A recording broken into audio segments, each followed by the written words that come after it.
Film की शुरुआत में हमें आज से 4 साल पहले का समय दिखाया जाता है, जहां टोक्यो सिटी में एक प्रोफेशनल किलर बारी बारी से 5 लोगों को मारता है। पहले इंसान को वो किसी क्लब के बाहर मारता है तो दूसरे को मॉर्निंग वॉक के समय किसी पार्क में। इसके बाद 2 लोगों को वो शहर की किसी तंग गली में मारता है और जो 5वां इंसान है उसको अभी अभी फोन पर किसी ने इन चारों के मरने की खबर दी है और साथ ही उसे ये भी समझाया है कि वो कुछ दिनों के लिए अंडरग्राउंड हो जाए। वो जैसे ही अपनी कार में बैठ के गाड़ी स्टार्ट करता है कि तभी वहाँ एक नकाबपोश आदमी आके उसका गला रेत देता है और यहाँ हमें पता चलता है कि इन 5 को मारने वाला अर्बन लीजेंड के नाम से मशहूर इस फिल्म का लीड कैरेक्टर द फेबल है। वो आदमी मरने से पहले अपनी कार स्टार्ट कर चुका था और उसके पैर एक्सीलेटर पे होने की वजह से कार चलने लगती है। फेबल देखता है कि उस कार के पीछे एक लड़की बैठी है जो बहुत ही डरी हुई सी है। फेबल जानता है कि अगर उसने कार को नहीं रोका तो इस हादसे में लड़की की भी जान जा सकती है। वो कार के ब्रेक्स लगाने की बहुत कोशिश करता है लेकिन स्पीड बहुत ज्यादा होने की वजह से वो ऐसा नहीं कर पाता और अंत में वो कार 4th फ्लोर पे बने पार्किंग लॉट से नीचे की ओर गिरती है। लेकिन फेबल सही समय पे उस लड़की को कार से लेके कूद जाता है और वो दोनों वहाँ पास में खड़ी किसी कार के ऊपर जाके गिरते हैं। इस घटना में इन दोनों की जान बच जाती है और फेबल उसे वहीं पास में छोड़ के चला जाता है। इसके बाद फिल्म में हमें प्रेजेंट का समय दिखाया जाता है, जहां सुबा नाम का एक आदमी किसी इवेंट में कुछ लोगों को संबोधित कर रहा है। दरअसल इस आदमी का ओसाका सिटी में एक एनजीओ है जो हैंडीकैप्ड बच्चों के लिए काम करता है। वो व्हील चेयर पे बैठी एक लड़की की तरफ इशारा करते हुए कहता है कि जब ये 5 साल की थी तब किसी दुर्घटना में इसके पैर खराब हो गए और तब से ये व्हील चेयर पे ही है। इस लड़की का नाम है हिनाको और असल में ये वही लड़की है जिसको 4 साल पहले फेबल ने कार एक्सीडेंट में मरने से बचाया था। इसके बाद अगले सीन में हम इस ऑर्गेनाइजेशन के 2 और लोगों को देखते हैं, जिसमें से एक का नाम है जॉकी जो काफी पहले से इन लोगों के साथ है और दूसरे का नाम है इसाकी जिसने ये ग्रुप अभी अभी ज्वाइन किया है। हिनाको और जॉकी को ये नया बंदा इसाकी पसंद नहीं आता क्योंकि ये बहुत ही चीप तरह की बातें करता है। इन सबका बॉस सुबह इन्हें समझाता है कि हम सब एक टीम है और हमें मिलजुल के ही काम करना है। रात को जॉकी अपने बॉस सुबह से पूछता है कि आपने इसाकी जैसे आदमी को अपने साथ शामिल क्यों किया। सुबह उसे बताता है कि इसाकी पहले मगुरो कंपनी के लिए काम किया करता था और मगुरो कंपनी ही वो ऑर्गेनाइजेशन है जिसने कभी ओसाका सिटी में फेबल को हायर किया था। सुबह कहता है फेबल यानी कि वो अर्बन लीजेंड, लेकिन वो तो सिर्फ कहानियों में है, क्या आप उसे सच मानते हैं? सुबह उसे बताता है कि लोग फेबल को सच इसलिए नहीं मानते क्योंकि उसका कोई भी टारगेट आज तक जिंदा नहीं बचा, लेकिन उसका एक टारगेट था जो आज भी जिंदा है और वो मैं हूँ। मुझे ऐसा लगता है कि फेबल हमारे आसपास इसी शहर में है। अगले सीन में हम फेबल को देखते हैं जो आज भी ओसाका सिटी में अपनी पार्टनर योको के साथ रहता है। नॉर्मल लोगों के बीच फेबल अकीरा नाम से जाना जाता है। वो आज भी अपने पसंदीदा कॉमेडियन जयकाल का शो बहुत एंजॉय करता है। वो आज भी उसी ऑफिस में डिलीवरी बॉय के तौर पे काम करता है जहां उसके साथ उसके कलीग्स मिसाकी और कमूरा भी हैं। इन लोगों को आज भी फेबल की हकीकत के बारे में नहीं पता। इन लोगों के लिए फेबल अकीरा है जो बहुत ही सीधा साधा सा इंसान है। एक दिन ऑफिस से अपने घर लौटते समय फेबल को हिनाकी दिखती है जो अपने सामने लगे आयरन बार्स को पकड़ के खड़ा होने की कोशिश करती है लेकिन वो गिर जाती है। फेबल ने आज से 4 साल पहले हुए उस हादसे में हिनाकी का चेहरा देखा था तो वो देखते ही उसे पहचान लेता है। वो हिनाकी को कहता है कि तुम्हें थोड़ा समय लगेगा लेकिन तुम ठीक हो जाओगी। हिनाकी को लगता है कि ये आदमी उसे छेड़ रहा है तो वो उसे इग्नोर करके वहाँ से चली जाती है। उस रात फेबल घर जाके अपनी पार्टनर से 4 साल पहले हुए उस इंसिडेंट के बारे में बात करता है और यहाँ वो समझ जाता है कि हिनाकी का पैर उसी हादसे में खराब हुआ था और कहीं न कहीं इसके लिए वो खुद को ही जिम्मेदार मानता है। फेबल के ऑफिस में काम करने वाला लड़का कमूरा काफी ठरकी टाइप का है। उसकी काफी दिनों से मिसाकी पे गंदी नजर है। कमूरा ने मिसाकी के घर में चुपके से कैमरा भी लगाया है जिसकी लाइव रिकॉर्डिंग वो अपने घर से देखता है। अगले सीन में हम फिर से देखते हैं कि हिनाकी आयरन बार्स को पकड़ के खड़ा होने की कोशिश कर रही है लेकिन इस बार भी वो गिर जाती है। फेबल भी वहाँ पास में ही खड़ा है जो उसे समझाता है कि सबसे पहले तुम सबसे छोटी हाइट वाले बार से ट्राई करो, जब इसमें कंफर्टेबल हो जाओ तब तुम बड़े बार्स पे ट्राई करना। हिनाको को उसकी ये बात पसंद नहीं आती और फिर वो अपने घर के अंदर चली जाती है। जॉकी उससे पूछता है कि क्या हुआ, आज तुम अपनी ट्रेनिंग से इतनी जल्दी कैसे आ गई? हिनाको उसे बताती है कि बाहर एक आदमी उसे घूर रहा था जो पहले भी ट्रेनिंग के दौरान उसे डिस्टर्ब कर चुका है। आगे हम देखते हैं कि सुबा और उसके साथियों को इस बात की जानकारी है कि मिसाकी के कलीग कमूरा ने उसके घर पे हिडन कैमरा लगाया है। असल में ये सब बहुत ही खतरनाक टाइप के लोग हैं जो सिर्फ दिखावे के लिए एनजीओ चलाते हैं, लेकिन इनका असली काम है लोगों को ब्लैकमेल करके उनसे पैसे ऐंठना और साथ ही इन्होंने काफी सारे लोगों की जान भी ली है। सुबा और इसाकी नकली इन्वेस्टिगेटर बन के मिसाकी के घर जाते हैं ताकि वो हिडन कैमरा लगाने के एवज में कमूरा को ब्लैकमेल करके उससे पैसे हट सके। अगले दिन फेबल फिर उसी पार्क में जाता है जहां हिनाको अपनी ट्रेनिंग करती है, लेकिन आज उसे हिनाको वहां नहीं दिखती कि तभी वहां जॉकी आता है और वो फेबल के फेस पे किक भी मारता है। जाते समय वो फेबल को धमकी देता है कि वो हिनाको से दूर रहे, लेकिन फेबल इस बात पे कोई रिएक्ट नहीं करता। अगले दिन फेबल का बॉस कुछ डिलीवरी करने के लिए उसे कहीं भेजता है। ये वही एड्रेस है जहां हिनाको, सुबा और जॉकी रहते हैं। हिनाको उसे देखते ही पहचान लेती है और तब सुबा को भी पता चलता है कि ये दोनों एक दूसरे को पहले से जानते हैं। फेबल उन दोनों को अपना नाम अकीरा बताता है क्योंकि वो इसी बदले हुए नाम से इस शहर में रहता है। सुबह जॉकी के खराब बिहेवियर के लिए फेबल से माफी मांगता है। यहाँ फेबल के एक्सप्रेशंस को देख के लगता है कि वो सुबह को पहले से जानता है। फेबल के वहाँ से जाने के बाद सुबह हिनाको को बहुत ही गंदी तरह से टच करता है और यहाँ हमें पता चलता है कि वो पिछले कुछ सालों से हिनाको का यौन शोषण करता आ रहा है। लेकिन हिनाको की ऐसी क्या मजबूरी है कि वो चुपचाप ये सब कुछ सह रही है, ये फिल्म में हमें आगे पता चलेगा। उस रात फेबल घर जाके अपनी पार्टनर को बताता है कि आज वो उस इंसान से मिला जिसको कभी वो मारने वाला था। असल में वो सुबह की ही बात कर रहा है। वो यूको को बताता है कि आज से 4 साल पहले जब उसने 5 लोगों को मारा था तब असल में उसको 6 लोगों को मारने का कॉन्ट्रैक्ट मिला था, लेकिन एंड टाइम पे उसके बॉस ने उस छठे आदमी को मारने का प्लान कैंसिल करवा दिया और सुबह ही वो छठा आदमी है जिसका असली नाम कवाजाकी है। ये 6 लोग लड़कियों से जबरदस्ती प्रोस्टिट्यूशन करवाते थे, इसीलिए फेबल को इन सबको मारने का कॉन्ट्रैक्ट मिला था। योको उससे कहती है कि ये सब तो बहुत पुरानी बात है, आज हमें इन सब बातों से क्या लेना देना। फेबल उससे कहता है कि मुझे ये बात समझ नहीं आ रही कि हिनाको, सुबा और जॉकी के साथ उस घर में क्यों है। आखिर ऐसी क्या बात है कि हिनाको इन क्रिमिनल्स के साथ रहने को मजबूर है। अगले सीन में हम देखते हैं कि सुबा ने कमूरा और उसकी मदर को मिलने के लिए ऑफिस बुलवाया है। यहाँ वो उन दोनों को वो फुटेज दिखाता है जिसमें कमूरा मिसाकी के घर में चुपके से हिडन कैमरा इंस्टॉल कर रहा है। असल में ये सेंसिटिव हिडन कैम है जो इंस्टॉल करते वक्त ही ऑन हो जाते हैं। कमूरा ने ये जिस दुकान से खरीदे थे वो भी सुबह के साथ मिला हुआ है। ये देख के कमूरा गुस्से से पागल हो जाता है। सुबह उसे शांत करवाता है और उसको छुपाने के एवज में वो उनसे काफी सारे पैसों की डिमांड करता है। हिनाको को भी इस बात की जानकारी है कि सुबह इस तरह लोगों को ब्लैकमेल करके उनसे पैसे हटता है। सुबह को इस बात का भी डर है कि कमूरा कहीं पुलिस के पास ना चला जाए, इसलिए वो जॉकी को ऑर्डर देता है कि वो कल कमूरा को किडनैप कर ले। कमूरा को लगता है कि मिसाकी ने ही उसे फंसाया है, इसलिए वो उसे जान से मारने का प्लान बनाता है।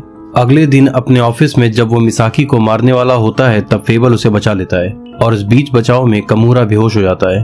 फिर जब वो होश में आता है तो बाहर की तरफ भागता है। फेबल भी उसे पकड़ने के लिए उसके पीछे जाता है। इस ऑफिस के बाहर जॉकी खड़ा था जो कमूरा को किडनैप करने के लिए आया था। वो फेबल की आंखों के सामने कमूरा को किडनैप करके ले जाता है। फिर वो कार अपने पार्टनर इसाकी को दे देता है जो कमूरा को शहर से दूर किसी पहाड़ी पे ले जाता है।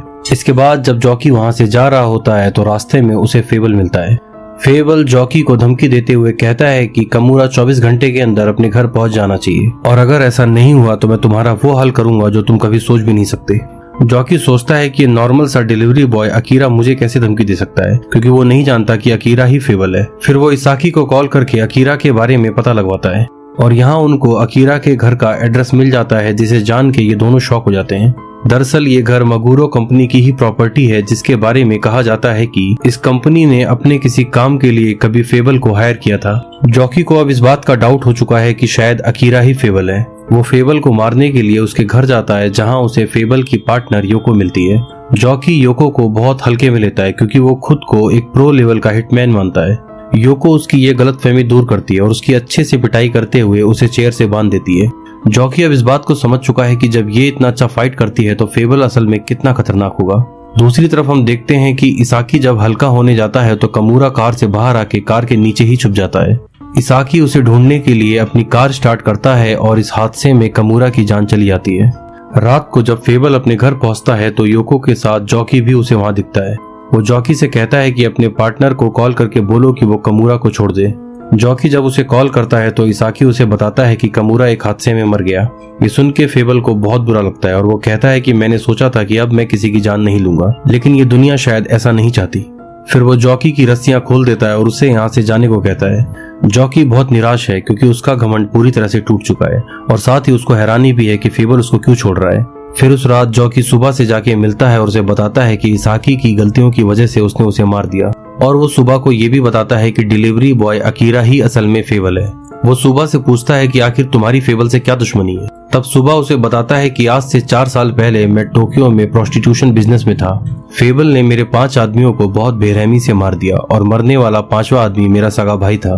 मैं आज तक बदले की आग में जल रहा हूँ और इसीलिए मैं इस शहर में आके रहने लगा, क्योंकि मुझे ऐसी खबर मिली थी कि फेबल अपनी पहचान छुपा के इसी शहर में रहता है। फिर ये दोनों फैसला लेते हैं कि हम मिलके फेबल को मारेंगे। अगले दिन सुबह और जॉकी फेबल को मारने की प्लानिंग करने लगते हैं, जहां हम देखते हैं कि इन लोगों के पास काफी सारे हथियार हैं जो इन्होंने पिछले कुछ सालों में इकट्ठा किए थे।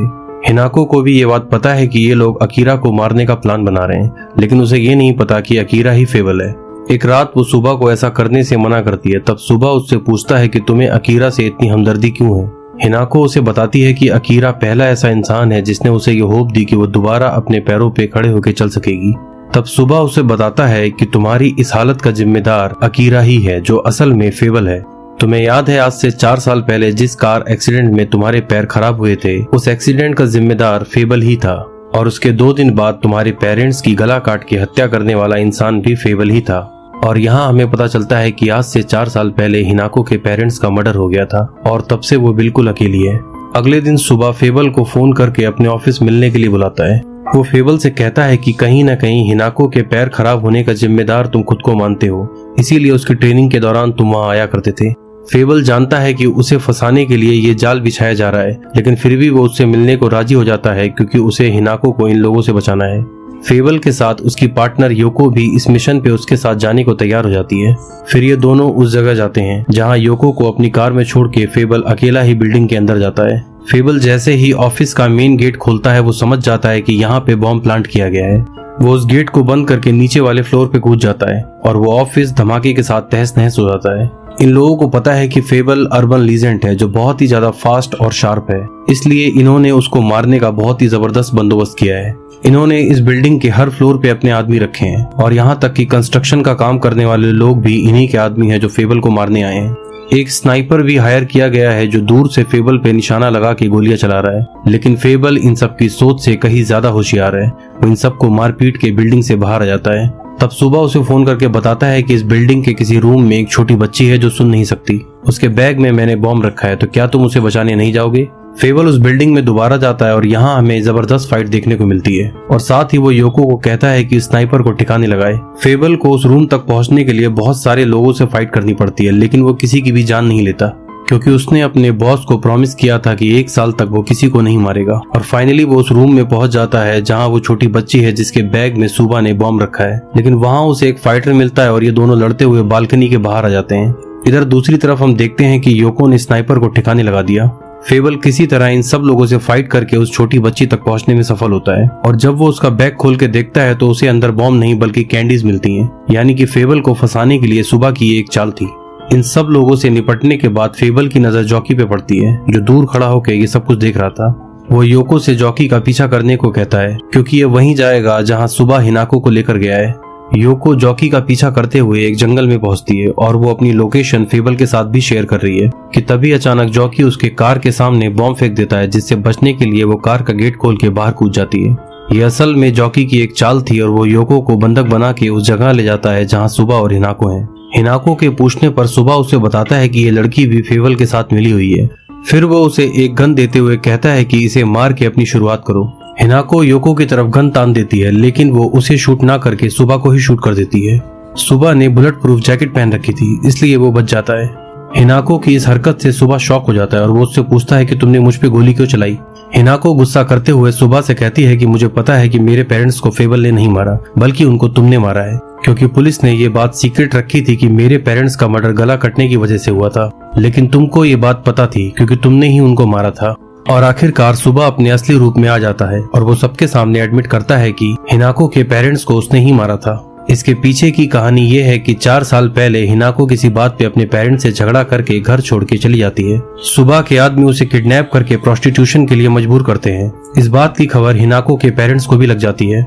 इससे पहले कि वो कंप्लेन करने पुलिस के पास जाते सुबह उन दोनों को मार देता है। हिनाको को ये सब जान के इतना ज्यादा गुस्सा आता है कि वो व्हील चेयर छोड़ के अपने पैरों पे खड़ी हो जाती है। फिर वो सुबह की तरफ बढ़ने की कोशिश करती है ताकि उसके फेस पे गोली मार सके। जॉकी उसे रोकते हुए कहता है कि उधर मत जाओ क्योंकि नीचे लैंड माइंस बिछा रखी हैं। और तभी हिनाको का पैर वहां बिछी हुई लैंड माइंस के ऊपर पड़ जाता है अब अगर उसने अपना पैर वहां से हटाया तो वो धमाके के साथ उड़ जाएगी। तभी इन सबको वहां किसी कार के हॉर्न बजने की आवाज सुनाई देती है। सुबा समझ जाता है कि फेबल यहाँ पहुंच चुका है। योको हिनाको को मना करती है कि वो सुबा पे गोली ना चलाए, क्योंकि झटके से वो पीछे की तरफ गिर सकती है और लैंड माइन फटने से उसकी जान जा सकती है। लेकिन वो इतने ज्यादा गुस्से में थी कि वो सुबा पे गोली चला देती है। वो पीछे की तरफ गिरने ही वाली थी कि फेबल आके उसे बचा लेता है। जॉकी अब इस बात को समझ चुका है कि उसका बॉस सुबा बहुत ही घटिया आदमी है, तो वो फेबल के कहने पे योको की रस्सियां खोल देता है। योको सुबा को गन पॉइंट पे लेती है ताकि फेबल और जॉकी मिलके हिनाको को लैंड माइन से बचा सके। इसके लिए वो जेसीबी की लोडर बकेट को उस जगह पे ढक देते हैं जहाँ पे लैंड माइन्स बिछी है। फेबल अपनी रफ्तार का इस्तेमाल करके हिनाको को तेजी से पीछे की तरफ खींचता है। फिर वो लैंड माइन फट जाती है, लेकिन हिनाको पूरी तरह सुरक्षित है। सुबह अब इस बात को समझ चुका है कि फेबल को मारने के उसके सारे प्लान्स फेल हो गए और अब हिनाको और जॉकी भी उसके साथ नहीं है। वो हिनाको से कहता है कि फेबल एक जहर है, लेकिन तुम्हारी लाइफ में उसने दवा का काम किया। इतना कहते हुए वो हिनाको की तरफ एक हैंड ग्रेनेड फेंक देता है कि तभी अचानक जॉकी उसे शूट कर देता है और यहाँ सुबह की कहानी खत्म होती है। इसके बाद ये लोग सुबह को उसी जंगल में दफना के वहां से चले जाते हैं। फिल्म के आखिरी सीन में हम देखते हैं कि ये क्रिसमस की रात है। योको अपने रूम में बैठ के ड्रिंक कर रही है और फेबल अपने घर की छत पे एक लेटर पढ़ रहा है जो उसके लिए हिनाको ने भेजा है, जिसमें लिखा है कि अपने पैर खराब होने के पीछे वो कभी भी फेबल को जिम्मेदार नहीं मानती। 4 साल पहले जब वो घर छोड़ के भागी थी तब सुबह के आदमियों ने उसे किडनैप कर लिया था। जिस 5वें आदमी को फेबल ने कार में मारा था वो हिनाको को बेचने के लिए ले जा रहा था। तो एक तरह से फेबल ने हिनाको की जिंदगी खराब होने से बचा ली, जिसके लिए वो फेबल को शुक्रिया कहती है। इस लेटर को पूरा पढ़ने के बाद फेबल इसे जला देता है और इसी हैप्पी एंडिंग के साथ ये फिल्म यहाँ पे समाप्त होती है। दोस्तों, ये video Japanese film the fable का सेकंड पार्ट था। इससे पहले इसका फर्स्ट पार्ट भी मैंने एक्सप्लेन किया है, जिसका लिंक आपको डिस्क्रिप्शन बॉक्स में मिल जाएगा। अगर आपको एक्सप्लेनेशन पसंद आया हो तो वीडियो को लाइक और चैनल को सब्सक्राइब जरूर करें।